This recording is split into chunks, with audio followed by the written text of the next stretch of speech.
খারাপই চায় না ভালো চায়? বুঝেছি না কথা বলেন? আমার ঘরে বাড়ি গিয়ে টেনশন করি না, বলে এই কেন মাটির শিয়াছিলাম দেখা হইতেছে। দেখা সকল মা বাবা সন্তানের ভালো চায় না খারাপ চায়? মা বাবার কথা মাইনা চললে সন্তানের ভালো হবে না খারাপ হবে? মা বাবা বলছে বাবা সামনে মেট্রিক পরীক্ষা, এখন টিভি দেখা বন্ধ করো বাবা, নামাজে যাও আর বই নিয়ে বসো, অন্যদিকে যাইবা। যে পরামর্শটা মা বাবা ছেলেকে দিল, এই পরামর্শ মাফিক যদি চলে, পাঁচ ওয়াক্ত নামাজ পড়ে বই নিয়ে বসে বাজে করুক, আড্ডায় সে যায় না। আচ্ছা, আক্রোশী ময় মুরব্বীরা ছেলেটার জন্য একটা দোয়ার নজর আসবে কিনা বলুন? আচ্ছা, আজকে যে ছেলেরা অনেক জায়গায় খাজায় খাজা শরণে বড় বড় এক বসায় কালেকশন করে সারা রাত দুল ডান করে গান গায়, তা না করে আজকে যে ছেলেরা একটা কোরআন হাদিসের আলোচনার মাহফিল, যে মাহফিলটা রাসূল বলেছে বেহেশতের বাগান, যারা বেহেশতের বাগানটা সাজিয়েছে, এই ছেলেগুলোর কাজটা কি ভালো হয়েছে না খারাপ হয়েছে? ভালো কাজের পক্ষে আমার আল্লাহ, ভালো কাজের পক্ষেই নবী মুহাম্মদ। আরে ভালো কাজ যারা করবে তাদের জন্য 10টা পৃথিবীর সমান একটা জান্নাত। আল্লাহ তাদেরকে প্রত্যেক বছর, এবার তৃতীয় বার্ষিকী চলছে, আমরা দোয়া করবো তাদেরকে প্রত্যেক বছর এই মাহফিলটা আরো সুন্দর করে তৌফিক, সুন্দর করে করার তৌফিক দেখ সকলে বলুন আমিন। বলতেছিলাম মা বাবা অল্প মায়া, অল্প মায়া সন্তানের জন্য। আল্লাহ পাকে 100 ভাগ মায়া থেকে একটা মায়া দিয়ে কোন মাখলুকাত পিঁপড়া সহ এই মায়ার ভাগ দিয়েছে, সমস্ত প্রাণীকে বন্টন করে দিলেন 1 ভাগ মায়া। আর 99 ভাগ মায়াই তো আল্লাহ আছে।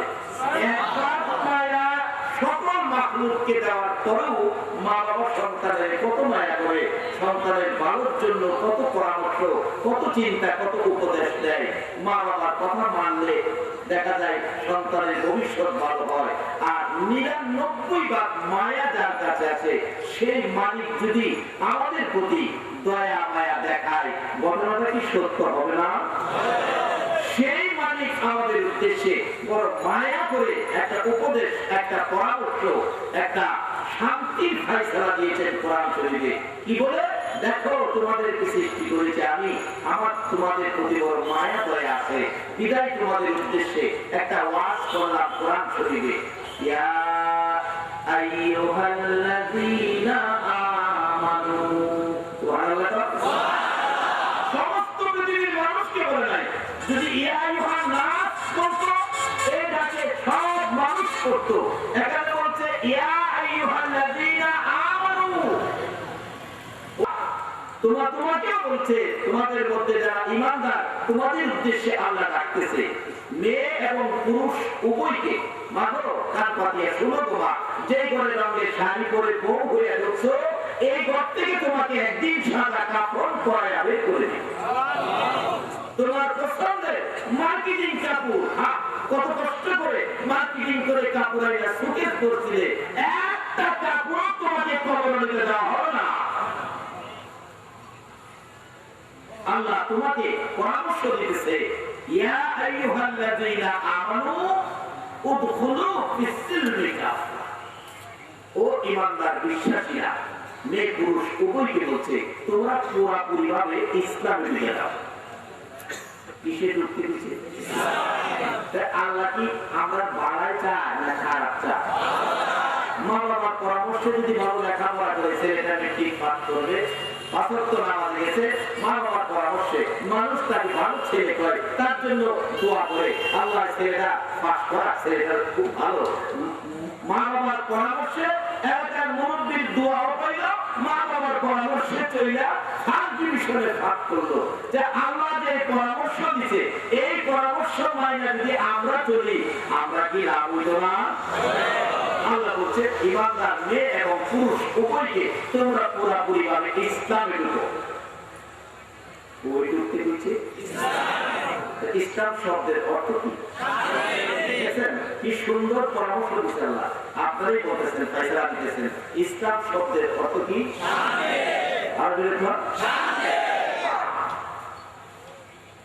কি যে শান্তি ইসলাম,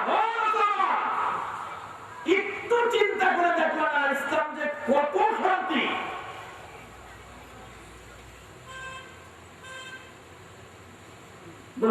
শান্তি কেন ইসলামে হলো, ব্যাপার কি, ঘটনা কি? এখন তো আমরা ইসলামে শান্তি দেখি না।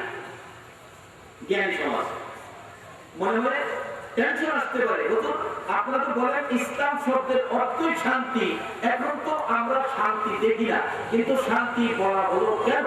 শান্তি বলা হলো কেন? এর জবাব দিল কোরআন। সমস্ত শান্তির মালিককে, সুখে দুঃখের মালিককে আল্লাহ। কিন্তু আল্লাহ নিজেই বলছে ইন্না দীনা ইনদাল্লাহিল ইসলাম, ইসলামটা হলো আমার মনোনীত, আমার পছন্দের ধর্ম। তোমরা এটা আমার পছন্দের ধর্মের ভিতরে তোমরা ঢুকে দেখো, এটার ভিতরে শান্তি। কিন্তু এই শান্তির ইসলামটা বোঝার জন্য আমাদের কাছে একটা ক্যাটালগও দিছে, ক্যাটালগ। কারণ আল্লাহ তো নিজে আইসা তো বুঝাইতে পারবে না, একটা ক্যাটালগ দিলেন। যেমন একটা মোবাইল কিনবেন, মোবাইল কিন্তু আমাদের দেশে বানায় না, এটা বানাই বানিয়ে বিদেশ থেকে আসে, কিন্তু যাই বানাই হাই পেরা মোবাইলের লগে আই না। প্রত্যেকটা মোবাইলের লগে কি থাকে বলুন তো? মোবাইল কি থাকে? দেখবেন মোবাইল কিনলে যদিও মোবাইলের দাম, এর ভিতরে একটা ক্যাটালগ থাকে, কেমনে চার্জ করবেন, কোন সেটুটা কোন ফিন ঢুকাইবেন, ক্যাটালগে সব বুঝাই দেয়। একটা ক্যাটালগ মাফিক যদি আপনি মোবাইলটা ব্যবহার করেন, এটা কি শান্তি হবে না অশান্তি হবে? মোবাইলে দেখাইছে ক্যাটালগের মধ্যে নিচের ফিনে চার্জের ফিন ঢুকাইবেন, নিচের সেটুতে ডাইন দিকের কানের গোড়ার সেটু দিয়া ইয়ারফোনের ফিন ঢুকাইবেন, তাইলে ব্যবহার করেন, এটা অশান্তি হবে না। এখন আপনি কিনে নিয়ে বললে আপনি ক্যাটালগ ফেলাই দিচ্ছেন, মোবাইল কিনছি আমি, ক্যাটালগ খেয়ে আমার গভীর মনোযোগ।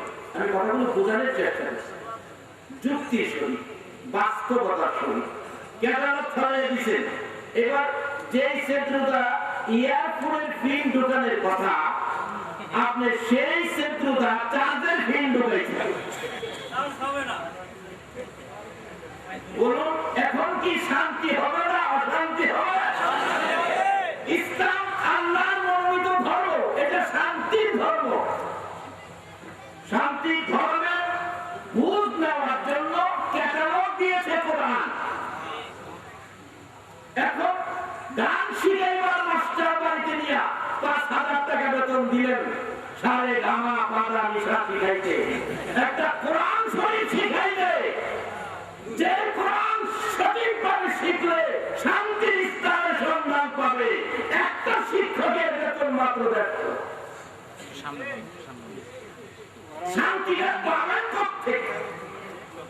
এবার যদি ইমাম সাহেব একদিন বাধা করে ৩টা ধমক মারে, গানের মাস্টার ১ মাসে ২৫ দিন আইসে না, এরপরও ধমক দেয় না। মিটামিটি কাটাইলাম জিন্দেগি, বলুন মিটামিটি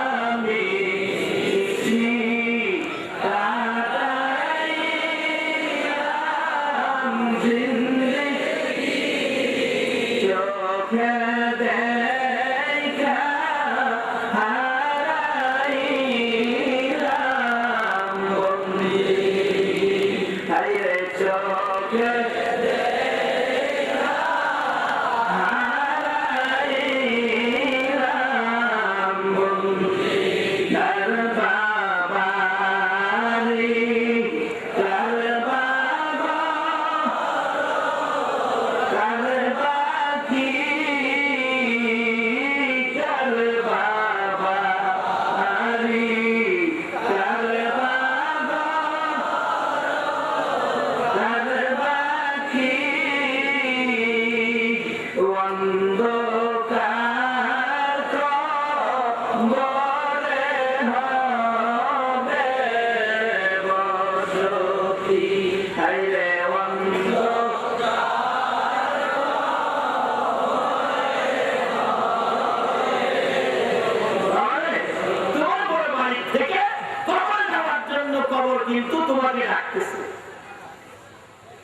তোমাকে ডাকে।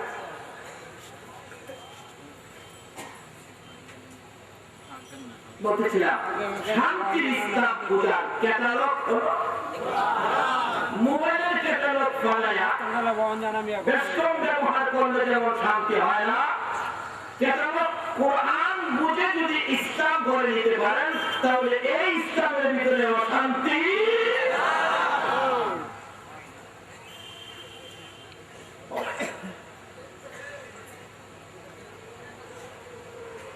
এখন প্রশ্ন আছে হুজুর, যারা কোরআন পড়ে বড় বড় আলেম তারাও তো ইসলামিয়া বলাবলি সব পেয়ে চারটা ভাই গেলাম না করছে তোমরা আমার দিয়ে দিবে না দিয়ে নাই। আলেমদের মধ্যে দলাদলি আছে না, পীরের মধ্যে দলাদলি আছে না, এই পীর দেখতে পারে না, এই পীর দেখতে পারে না, এই মৌলবী দেখতে পারে না। আপনারা এগুলো তারা ধীরে ধীরে না দিয়ে ইসলাম কি দলাদলির ধর্ম না শান্তির ধর্ম? দলাদলি আইল কারণটা কি, রূপটা কোথায়? ওই যে ইয়ারফোনের জায়গায় সান্দের ফিল্ম ঢুকেছে,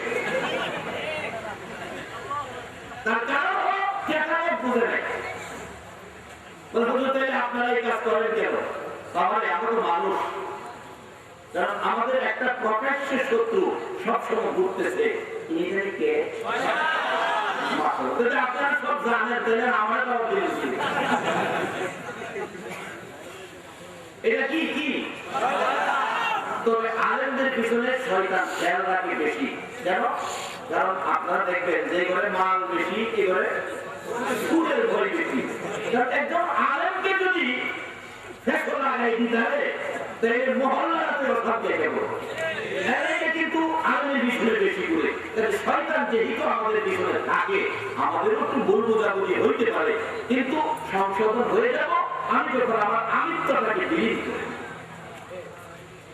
আল্লাহ শেখ সাদি বলেছেন মিঠা দাও আপনি হাস্তি কো अगर कुछ मुर्तबा चाहते हो के दाने खाक में मिलकर गुले गुलजार होता हो।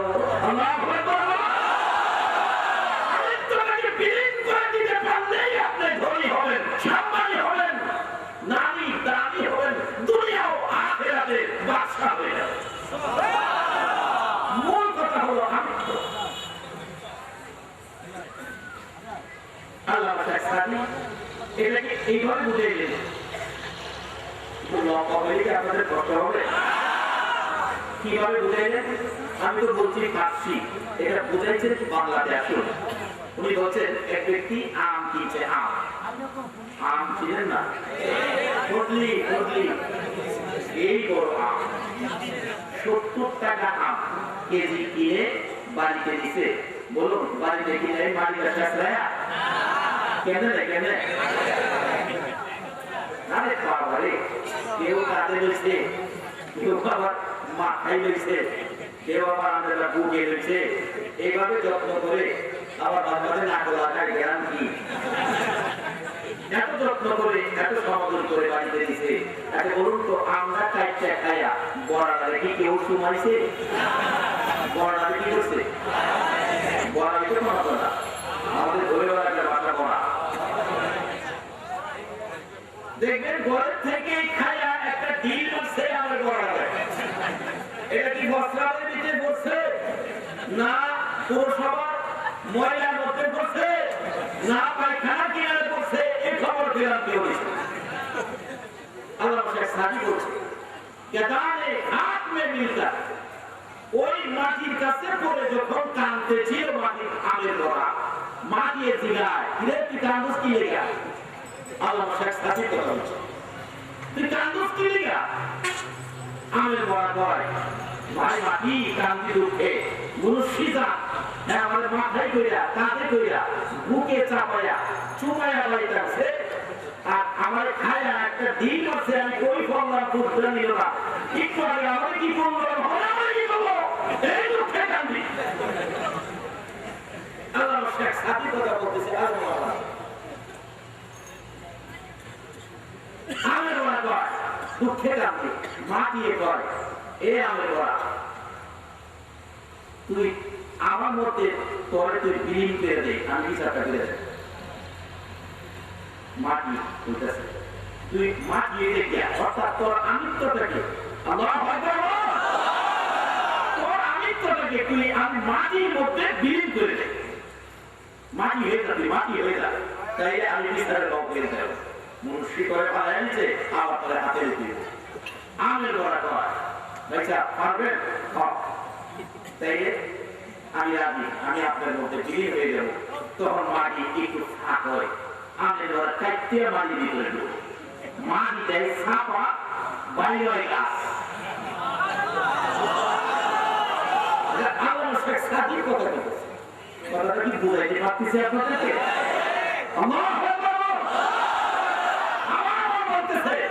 আজকে ভারতের রাজস্থান থেকে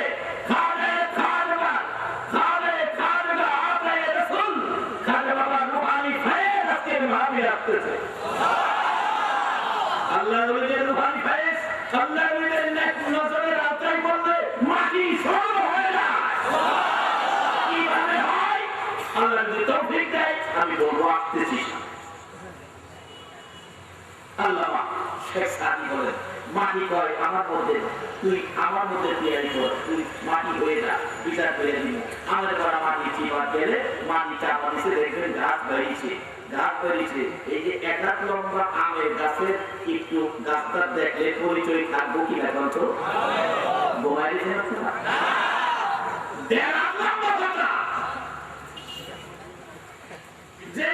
ডিল হয়ে দিচ্ছি হ্যাঁ গেছে, সরকে দিনের ঘোষণা করতো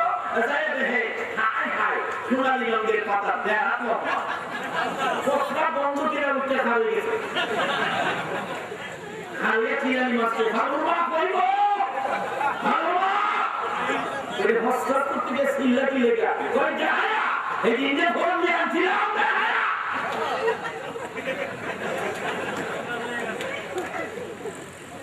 এটা চারদিক বেড়াতে বেড়াতে যখন বেড়া দেওয়া শুরু করছে মাটি এসে গায়ে কি রে কমাইছে,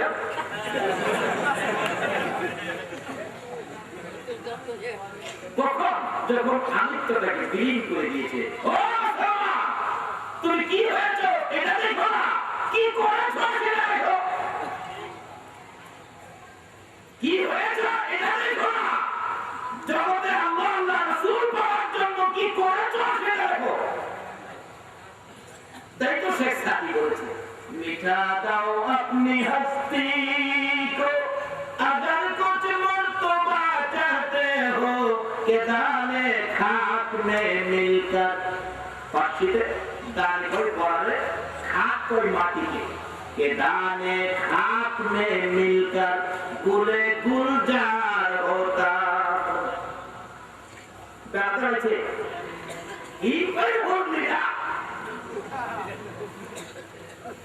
একটু যখন সরেছে তিনটা ফুলা দিছে আর তুই দিছে, যদি কারো কোনো সাগরে আবার আমরা রাখা তাহলে হেরে খাচ্ছি।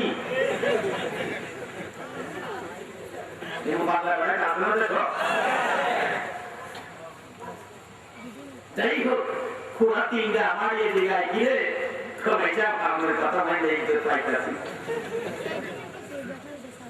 যখন বই নাই করছে আমাদের ফুল নাই করছে গাছের গুড়ি গরম যাচ্ছে, যখন আমের গুড়ি বেরিয়ে গেছে উপরে তার জাল দাঁড়াইছে, যখন আম সাই দিয়েছে খালি টস লাইট কাটি, এবার মাটিয়ে দিলাই কি তো ভাই আপনার পরামর্শে আমি আমার আমিষকে আপনার মধ্যে বিলীন করে দেওয়ার পর আমি বিচার পাইছি মনুষ্য হয় আমার টস লাইট কাটি। আসুন কি হয়েছে এটা না, কি করেছি এটা দেখে। ইসলাম শান্তির ধর্ম, শান্তির ধর্ম ইসলাম, আল্লাহর পছন্দ মনোনীত ধর্ম ইসলাম। বুঝার জন্য ক্যাটালগ হলো কোরআন, কিন্তু এখন যে ক্যাটালগ থাকা সত্ত্বেও আমাদের দলাদলি হিংসা বিদ্বেষ দূর করতে পারলাম না, তাহলে বুঝা গেল এই ক্যাটালগটা পাওয়ার পরেও আমরা ক্যাটালগটা বুঝতে পারি নাই। যদি ক্যাটালগ কোরআন শান্তির ইসলামের ক্যাটালগ বুঝে নিতাম তাহলে আমাদের মধ্যে কোনো ঝামেলা থাকবে না। আল্লাহ বলেন তোমাদের সমস্যা হবে আমি জানি, এই জন্য আমি এই শান্তির ইসলামটা বুঝানোর জন্য এই ক্যাটালগ তোমাদের কাছে বুঝিয়ে দেওয়ার জন্য, এই কোরআন ইসলামের ক্যাটালগ বুঝিয়ে দেওয়ার জন্য আমি একজন শান্তির ইঞ্জিনিয়ার পাঠাইলাম তোমাদের কাছে। ইঞ্জিনিয়ার হলো নবী মুহাম্মদ, যার মধ্যে অহংকার নাই, হিংসা নাই, ধাক্কাধাক্কি নাই, শত্রুর সাথেও শত্রুতামি নাই। আমি কি কথাগুলো বুঝাইতে পারতেছি? ওই ইঞ্জিনিয়ারের কাছ থেকে যে ইসলাম নিয়ে নবুয়ত খতমের পরে বেলায়েতের শক্তি নিয়ে বেরিয়ে গিয়েছিলেন, তারাই ছিল খাজা মুঈনুদ্দিন চিশতি রাহমাতুল্লাহ। যাদের নেক নজরে খাজা মুঈনুদ্দিন চিশতি রাহমাতুল্লাহর জীবনীগুলো ওদের নেক নজর, পিতৃরাই দেখতেছে মুঈনুদ্দিনের সাথে কিছুতেই কোলাইতে পারে না ভারতের জমিনে। অবশেষে তার মা পরামর্শ দিল, যুবতী মেয়েদেরকে উলঙ্গ করে গান গাবে, নাচতে থাকবে, এইভাবে তাদের সামনে পাঠিয়ে দাও। কারণ মুসলমানদের ঈমান শক্তির উপর আঘাত করতে পারলে মুসলমান দুর্বল করতে পারবে, কিন্তু যুদ্ধ করে হাতিয়ার দিয়ে জাদুটনা দিয়ে মুসলমানদেরকে দুর্বল করা যাবে না। তার মায়ের পরামর্শে পিতৃরাই যুবতী মেয়েদেরকে একটা মেয়েকে সাজিয়ে উলঙ্গ করে এমন সুরতে পাঠাইলেন যে খাজা মুঈনুদ্দিন চিশতি রাহমাতুল্লাহর পাশে গিয়ে নাচতে থাকো, গান গাইতে থাকো। খাজা বাবার পাশে গিয়ে যখন মেয়েটা দাঁড়াইলেন সুরতে উলঙ্গ অবস্থায়, খাজা বাবা একটা নজরে তাকাইলে সাথে সাথে 30 পারা কোরআনের হাফেজ হয়ে গেছে। ওদের নেক নজর দৌড়াইয়া বাড়িতে গিয়ে বলতেছে, আমি আর তোমাদের কথা চলতে রাজি না, আমি খাজা বাবার পক্ষে চলে গিয়েছি, কালিমা পড়ে মুসলমান হয়ে গিয়েছি, 30 পারা কোরআনের হাফেজ হয়ে গেছি। এরকম কিছু কাণ্ড কারখানা দিয়ে মাথায় বাড়ি দিয়ে নয়, তরবারি দিয়ে নয়, 90 লক্ষ হিন্দুকে কালিমা পড়ে মুসলমান বানাইলে ভারতের।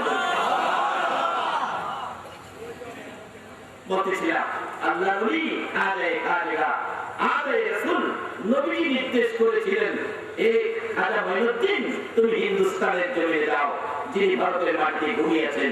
যেই হোক আমরা সেই নবীর আদর্শ আমরাও নিতে চাই, তাহলে আমরা ইসলাম শান্তি সেটা বুঝতে পারবো। নবী জীবনী করুন ইসলাম শান্তি। নবী দুশ্মনের সাথেও দুশ্মনী কোনোদিন করে নাই। আবু জাহেল আমার নবীকে দুনিয়া থেকে বিদায় করে দেওয়ার জন্য কত ষড়যন্ত্র, কত চেষ্টা করেছে, কিন্তু কিছুতেই নবীকে বিদায় করতে পারতেছে না। একদিন তার জীবনী লেখে, নবীজি যে পথে ঘর থেকে বাড়ি হয়ে খানায় কাবায় যাবেন, এই পথের মধ্যে গর্ত করছে। সারা রাত্রে আবু জাহেল গর্ত করে উপরে পাতা লতা দিয়ে রাখছে, মোহাম্মদ বাতিজা আসবে রাত্রে রাস্তার মধ্যে, গর্ত সে তো জানে না, গর্তের ভিতরে বলে যাবে, আর আমি উপরে মাটি দিয়ে তার চির বিদায় করে দিব। এই পরিকল্পনা করে হ্যাঁ গর্ত করে বই দিয়েছে গর্তের পাশ। কখনো আইতেছে না, দেখে গর্তে বাইরেছে আমার নবী। আবু জাহেল নিজের ঘরের দরজার মধ্যে গিয়ে বসে রয়েছে, বাতিটা পড়লেই তো মাটি দিব। এইভাবে কিছুক্ষণ পর অপেক্ষা করতেছে, বাইরে আইতেছে না, দেখে আমার নবী বাইরে আইতেছে। আবু জাহেল খুশি, বাতিজা এই তো সকালবেলা হাতগড় করবো, তোমরা ত্যাগ করেছো, তোমাদের মোহাম্মদ কোথায়? আমি যে শেষ করছি কেউ তো জানবে না। আমার নবী আসতেছে, গর্তের কিনারে আসার আগেই আল্লাহ করে জিবরাইল আবু জাহেল গর্ত খুঁজছে, আমার নবীর মেরে দেখো, হ্যাঁ ভাবছে আমার নবীর কেউ নাই। মা নাই বাবা নাই কথা সত্য, কিন্তু নবীর কি আর কেউ নাই? বলো নবীর আসল মালিক কে? আল্লাহ কি আছে না? এই নবীর উম্মত যদি হতে পারেন, আপনাদের পক্ষেও থাকবে আমার আল্লাহ। তোর 600 নূরের পাখা বিছায়া রাখে। আবু জাহেল বইরিচি নবীটা গর্তের ভিতরে ঘুরবো, জিবরাইল গর্তের উপর পাখা বিছাই রাখছে, নবী পার হয়ে গেছে। জিবরাইল কি ব্যাপার, পাখা বিছাইছো? হুজুর জানগা, আমরা জানগা। এর বুঝাইতেছে, কারে বুঝাইতেছে? চিনছেন তো? আপনারা কি সেই আবু জাহেল হইতে রাজি আছেন কেউ? আবু বকর হইতে? আবু বকর হইতে? কিভাবে আবু বকর হওয়া যায় এই রাস্তাটা খুঁজে বের করবো, আল্লাহ যে আমাকে তৌফিক দেয়। এবার নবীজি পার হয়ে গেছে, জিবরাইল কয় হুজুর জানগা। আবু জাহেল আছে বাতিটা তো গর্তের ভিতরে পড়ছে, এই কারণে গর্ত ছাড়া কোনো রাস্তা নাই, যাইতে করিয়া পড়ছেই তো অন্ধকার রাত্র। আয়াত দেখতে চাইছি পড়ছে কিনা, দেখে না ভিতরে কোনো মানুষের আউট পাওয়া যায় না। ভালো করে কাছে গিয়ে বসে দেখতে চাইছে, সারা রাত ঘুমায় না তো, মাথার নাক পর্যন্ত দিলে দিচ্ছে, এই মাথার ঘুরতি দিয়া গর্তের ভিতরে পড়ছে। ভিতরে গিয়া হে আবু জাহেল বাকিটা নাই, আমি কি সর্বরাত্রি এরকম কি করি, রাত্র ধর বই হয়েছে না, রাত্র তো শেষ, সকাল হয়ে গেছে। লোকজন আইসা দেখে রাস্তার মধ্যে গর্ত, একটা রাস্তায় গর্ত দেখলে মানুষ ভাড়া হয়, আগে একটা গালি দেয়, কোন হারামজাদা রে রাস্তায় গর্ত করছে। আবু জাহেল কয় সর্বনাশ করছে, আমার তো হারামজাদা বলে। কাছে গিয়া দেখে চাচা, সর্বনাশ চাচা আপনি আগে হারামজাদা তুই আমার আমার চাচা। আল্লাহ তোর গালি শুরু হয়েছে, কেমন পর্যন্ত তুই গালি।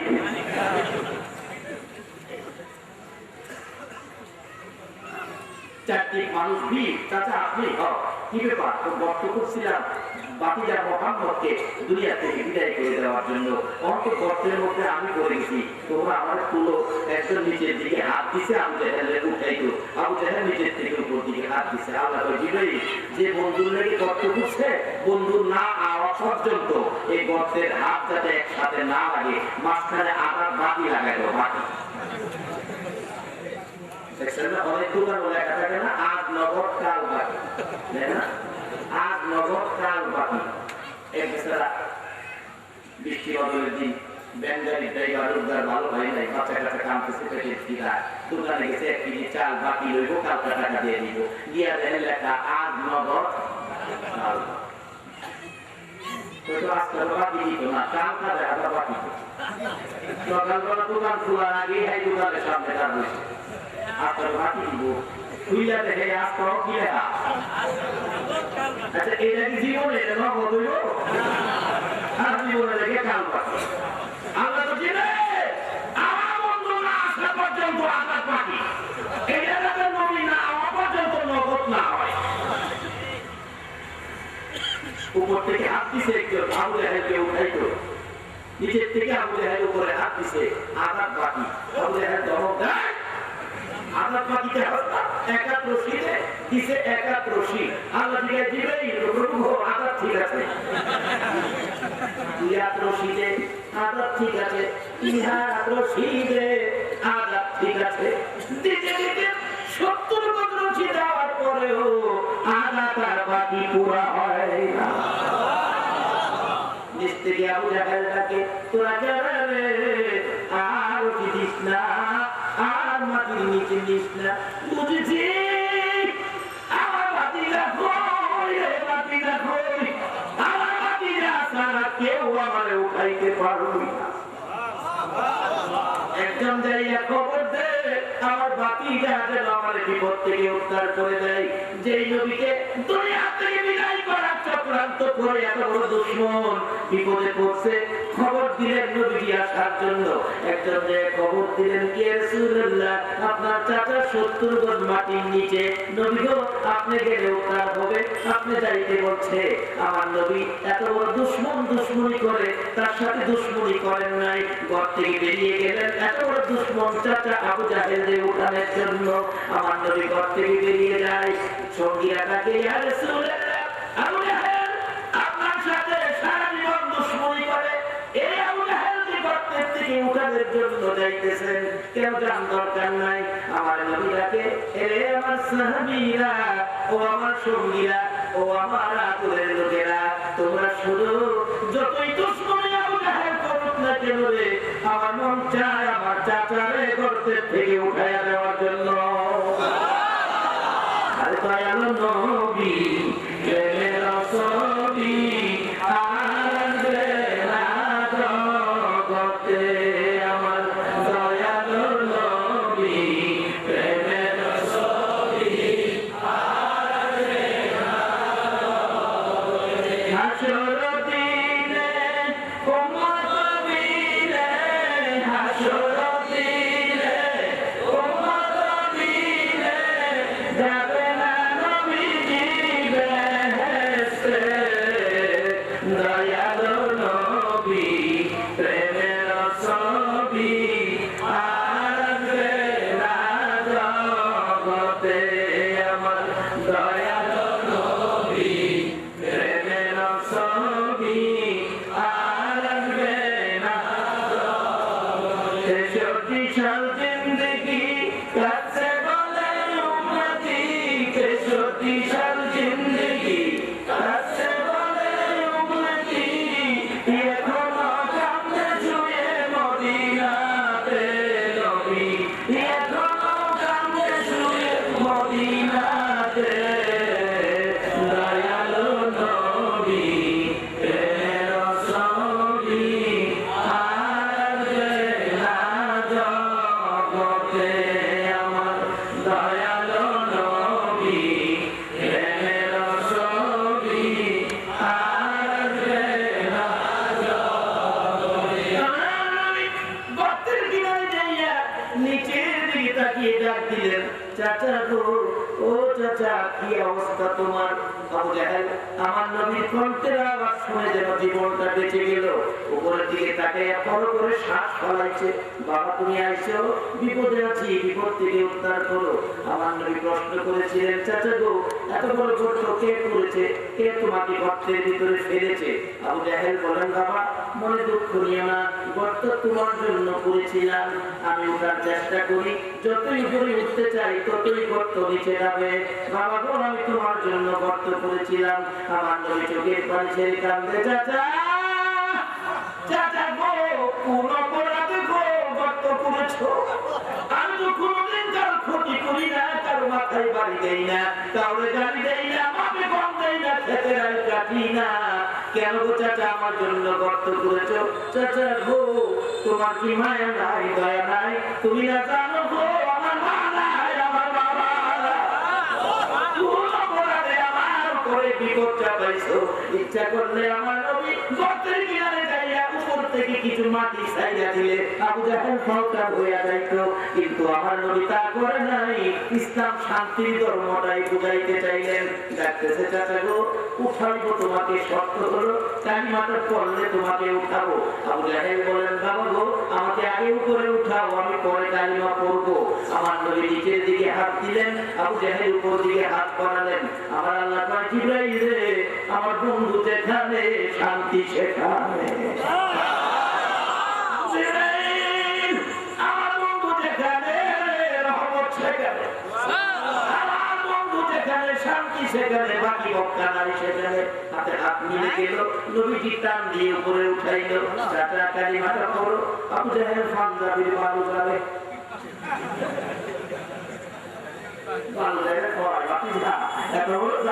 তুমি আমার শত্রু মারি নিতে হ্যাঁ কপালে ইসলাম পাওয়া শান্তির ইসলাম যুগার ভাগ্য যারা শান্তির ইঞ্জিনিয়ার বানায় পাঠাইছে তাই তো ছিল না